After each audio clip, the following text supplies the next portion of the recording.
Letters have loomed large in my life, and it's something I'm deeply grateful for. I grew up in a family where we wrote each other letters, sent letters. I grew up singing in a professional children's choir where we would tour for weeks at a time, and my mother would hide little notes for me in there. Every summer at camp, my father loved to send me notes and letters. There's something, even in a world where we can text each other and message each other and direct message and all of these different electronic ways in which we can communicate in the digital demi-monde. I mean, there's something really powerful about physical letters. Writing of any kind is second draft. We get to reflect on it.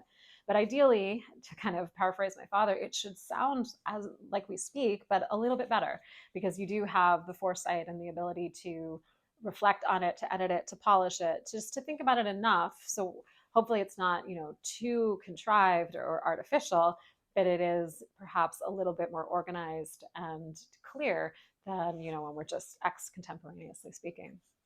And so I am a very loquacious, verbose person, for better or worse.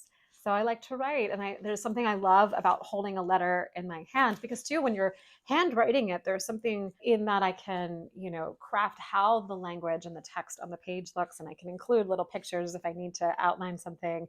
And there's something, in the way that content equals form and form equals content, the way in which I choose to write, the whimsicality of my script, or the neatness of it, or the way it's structured into columns or not, is transmuting and conveying something beyond the words themselves. Because, a lot of psychologists have studied language and have determined that what we're saying is really only 3 to 5%. I mean, some would even say even less than that in the words. It's the tone, it's the gesture, it's the timbre, it's the cadence.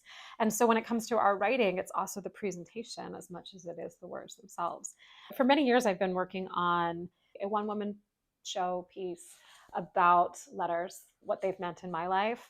I think I have written letters to all the great loves of my life. I've also had many romances that were initiated through letters. Some of my dearest friends that I grew up with, we would send letters to each other while we were away at camps. And my dearest friends, we still, send birthday or special occasion cards.